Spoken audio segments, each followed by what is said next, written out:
ಸ್ನೇಹಿತರೆ, ಜ್ಯೋತಿಷ್ಯ ಶಾಸ್ತ್ರದ ಪ್ರಕಾರ ಗ್ರಹಗಳ ಸೇನಾಧಿಪತಿ ಮತ್ತು ಸಾಹಸ ಹಾಗೂ ಭೂಮಿಯನ್ನು ಪ್ರತಿನಿಧಿಸುವ ಗ್ರಹವಾದ ಮಂಗಳನು 2025ರಲ್ಲಿ ಅಸ್ತಮಿಸಿದ್ದಾನೆ. 2025ರ ನವೆಂಬರ್ 1ರ ಶನಿವಾರ ಸಂಜೆ 6:36ಕ್ಕೆ ಮಂಗಳ ಗ್ರಹ ಅಸ್ತಮಿಸಿದೆ. ಹಾಗೆ 2026ರ ಮೇ ತಿಂಗಳ 2ನೇ ತಾರೀಕಿನಂದು ಈ ಗ್ರಹಗಳ ಸೇನಾಧಿಪತಿಯಾದ ಮಂಗಳನು ಗುರುವಿನ ರಾಶಿಯಾದಂತಹ ಮೀನ ರಾಶಿಯಲ್ಲಿ ಶನಿವಾರ ಬೆಳಿಗ್ಗೆ 4:30ಕ್ಕೆ ಮತ್ತೆ ಉದಯಿಸ್ತಾನೆ. ಮಂಗಳನ ಈ ಉದಯದಿಂದಾಗಿ 4 ರಾಶಿಗೆ ಸೇರಿದ ಜನರ ಜೀವನದಲ್ಲಿ ಬಹಳಷ್ಟು ಸಕಾರಾತ್ಮಕ ಬದಲಾವಣೆಗಳನ್ನು ನೋಡಬಹುದು. ಮಂಗಳನ ಉದಯದಿಂದಾಗಿ ಯಾವ 4 ರಾಶಿಗೆ ಸೇರಿದ ಜನರಿಗೆ ಲಾಭ ಉಂಟಾಗುತ್ತೆ, ಬಂಪರ್ ಲಾಟ್ರಿ ಹೊಡಿತೆ, ಏನೆಲ್ಲ ಶುಭ ಫಲಗಳು ಸಿಗುತ್ತೆ ಅನ್ನೋದ್ರ ಬಗ್ಗೆ ಇವತ್ತಿನ ವಿಡಿಯೋದಲ್ಲಿ ಸಂಪೂರ್ಣವಾಗಿ ತಿಳಿಸ್ಕೊಡ್ತೀನಿ. ಹಾಗಾಗಿ ಈ ವಿಡಿಯೋನ ಎಲ್ಲೂ ಕೂಡ ಸ್ಕಿಪ್ ಮಾಡದೆ ಕೊನೆಯವರೆಗೂ ನೋಡಿ. ಯಾಕೆಂದರೆ ಆ ರಾಶಿಗಳಲ್ಲಿ ನಿಮ್ಮ ರಾಶಿಯು ಕೂಡ ಒಂದಾಗಿರಬಹುದು ಅಥವಾ ನಿಮಗೆ ಬೇಕಾದಂಥವರ ಹತ್ತಿರದವರ ರಾಶಿ ಕೂಡ ಆಗಿರಬಹುದು. ಹಾಗಾಗಿ ಆ ವಿಷಯನ ನೀವು ತಿಳ್ಕೊಳ್ಳೋದ್ರಿಂದ ಅವ್ರಿಗೂ ಕೂಡ ತಿಳಿಸ್ಬೋದು. ಹಾಗೆ ನೀವೇನಾದರೂ ನಮ್ಮ ಚಾನಲ್ಗೆ ಇನ್ನೂ ಹೊಸಬರಾಗಿದ್ದರೆ ದಯವಿಟ್ಟು ಈ ಕೂಡಲೇ ಸಬ್ಸ್ಕ್ರೈಬ್ ಮಾಡ್ಕೊಳ್ಳೋದನ್ನು ಯಾವುದೇ ಕಾರಣಕ್ಕೂ ಮರಿಬೇಡಿ. ಈಗ ಮೇಷರಾಶಿ.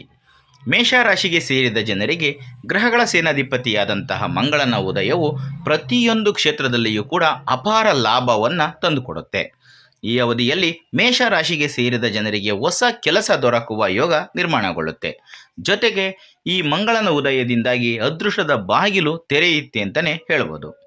ಗ್ರಹಗಳ ಸೇನಾಧಿಪತಿಯಾದ ಮಂಗಳನ ವಿಶೇಷ ಅನುಗ್ರಹದಿಂದಾಗಿ ಮೇಷರಾಶಿಗೆ ಸೇರಿದ ಜನರ ಅಪೂರ್ಣ ಕೆಲಸಗಳೆಲ್ಲವೂ ಕೂಡ ಪೂರ್ಣಗೊಳ್ಳುತ್ತವೆ ಮತ್ತು ಮನಸ್ಸಿನಲ್ಲಿನ ಒತ್ತಡಗಳು ದೂರವಾಗುತ್ತವೆ. ಹಾಗೆ ಮೇಷರಾಶಿಗೆ ಸೇರಿದ ಜನರ ಶರೀರದಲ್ಲಿ ಬಹಳಷ್ಟು ಉತ್ಸಾಹದ ಸಂಚಾರ ಆಗುತ್ತೆ. ಹಾಗೆ ಆರ್ಥಿಕ ಪರಿಸ್ಥಿತಿ ಅತ್ಯಂತ ಹೆಚ್ಚಿನ ಶುಭ ಬದಲಾವಣೆಗಳನ್ನು ತರುತ್ತೆ. ಅದರಿಂದ ನೀವು ಹೆಚ್ಚು ಸಂತೋಷದಿಂದ ಕೂಡ ಇರ್ತೀರ. ಈಗ ಕನ್ಯಾ ರಾಶಿ. ಕನ್ಯಾ ರಾಶಿಗೆ ಸೇರಿದ ಜನರಿಗೆ ಮೀನ ರಾಶಿಯಲ್ಲಿ ಉದಯಿಸುತ್ತಿರುವಂತಹ ಮಂಗಳನ ಈ ಶುಭ ಸಮಯವು ಸಾಕಷ್ಟು ಉತ್ತಮವಾಗಿರುತ್ತೆ. ಈ ಅವಧಿಯಲ್ಲಿ ಹೊಸ ವ್ಯಾಪಾರಕ್ಕೆ ಸಂಬಂಧಿಸಿದಂತೆ ಕನ್ಯಾ ರಾಶಿಗೆ ಸೇರಿದ ಜನರು ಸಾಕಷ್ಟು ಸಹಾಯವನ್ನು ಪಡ್ಕೊತಾರೆ. ನಿಮ್ಮ ವೈವಾಹಿಕ ಜೀವನದಲ್ಲಿ ನಿಮ್ಮ ಸಂಗಾತಿಯೊಂದಿಗೆ ನೀವು ಬಲವಾದ ಸಂಬಂಧವನ್ನು ಹೊಂದಲು ಸಾಧ್ಯವಾಗುತ್ತೆ. ಮಂಗಳ ಗ್ರಹದ ಅನುಗ್ರಹದಿಂದಾಗಿ ಕನ್ಯಾ ರಾಶಿಯ ಜನರು ಮನೆಯವರೊಂದಿಗೆ ಉತ್ತಮ ಸಮಯವನ್ನು ಕಳೆಯಲು ಅವಕಾಶಗಳು ಸಿಗ್ತವೆ.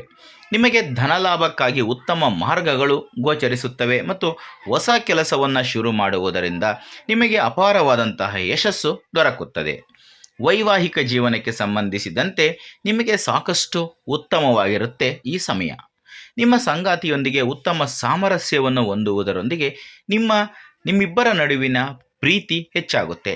ತಮ್ಮ ಯೋಜನೆಗಳ ಬಗ್ಗೆ ಕೆಲಸವನ್ನು ಮಾಡಲು ಉತ್ತಮ ಸಮಯವನ್ನು ಕೂಡ ನೀವು ಪಡ್ಕೋಬೋದು. ಈಗ ವೃಶ್ಚಿಕ ರಾಶಿ. ಗ್ರಹಗಳ ಸೇನಾಧಿಪತಿಯಾದ ಮಂಗಳನ ಉದಯವು ವೃಶ್ಚಿಕ ರಾಶಿಗೆ ಸೇರಿದ ಜನರಿಗೆ ಅತ್ಯಂತ ಶುಭ ಫಲಗಳನ್ನು ತರುತ್ತೆ. ಈ ಅವಧಿಯಲ್ಲಿ ವೃಶ್ಚಿಕ ರಾಶಿಗೆ ಸೇರಿದ ಜನರಿಗೆ ಧನಲಾಭದ ಯೋಗ ಕೂಡ ನಿರ್ಮಾಣಗೊಳ್ಳುತ್ತೆ.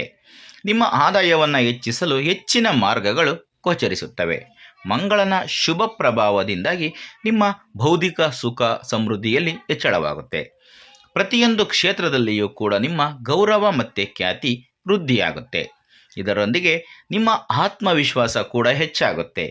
ನೀವು ಯಶಸ್ಸನ್ನು ಪಡೆಯಲು ಅತ್ಯುತ್ತಮವಾದಂತಹ ಮಾರ್ಗಗಳನ್ನು ಪಡ್ಕೊತೀರಾ.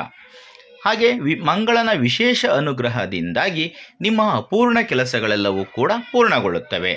ಹಾಗೆ ವ್ಯಾಪಾರ ಮತ್ತು ವ್ಯವಹಾರವನ್ನು ಮಾಡುವ ಈ ರಾಶಿಗೆ ಸಂಬಂಧಪಟ್ಟಂತಹ ಜನರು ಹೆಚ್ಚಿನ ಲಾಭವನ್ನು ಪಡ್ಕೊಳ್ಳೋದಕ್ಕೆ ಸಾಧ್ಯವಾಗುತ್ತೆ. ಈಗ ಮೀನರಾಶಿ.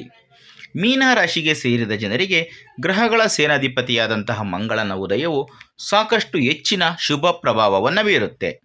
ಧನಲಾಭಕ್ಕಾಗಿ ಅತ್ಯುತ್ತಮವಾದಂತಹ ಮಾರ್ಗಗಳು ಗೋಚರಿಸ್ತವೆ.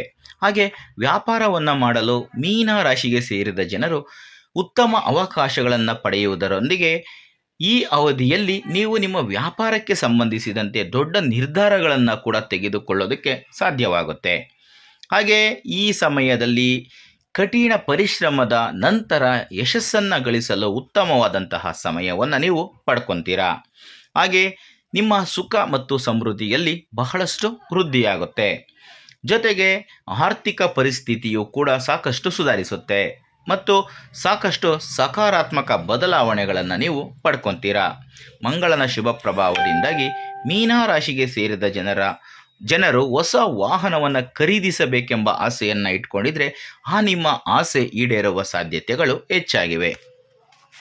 ಸ್ನೇಹಿತರೆ, ಈಗ ನಾನು ತಿಳಿಸಿಕೊಟ್ಟಂತಹ 4 ರಾಶಿಗಳಾದ ಮೇಷ, ಕನ್ಯಾ, ವೃಶ್ಚಿಕ ಮತ್ತು ಮೀನ ರಾಶಿಗೆ ಸೇರಿದ ಜನರಲ್ಲಿ ನಿಮ್ಮ ರಾಶಿ ಕೂಡ ಒಂದಾಗಿದ್ದರೆ, ಗುರುವಿನ ರಾಶಿಯಾದ ಮೀನ ರಾಶಿಯಲ್ಲಿ ಉದಯಿಸಲಿರುವ ಮಂಗಳನಿಂದಾಗಿ ನಿಮಗೆ ಪ್ರತಿಯೊಂದು ಕ್ಷೇತ್ರದಲ್ಲಿಯೂ ಕೂಡ ಅತ್ಯಂತ ಶುಭ ಫಲಗಳ ಪ್ರಾಪ್ತಿಯಾಗುವುದರೊಂದಿಗೆ ಅದೃಷ್ಟದ ಸಂಪೂರ್ಣ ಬೆಂಬಲದಿಂದ ಸಂಪತ್ತನ್ನು ಗಳಿಸಲು ಹೊಸ ಮಾರ್ಗಗಳನ್ನು ನೀವು ಪಡ್ಕೊತೀರಾ. ಇದರಿಂದ ನಿಮ್ಮ ಬದುಕು ಕೂಡ ಬಂಗಾರದಂತೆ ಸುಖಮಯವಾಗಿರುತ್ತೆ.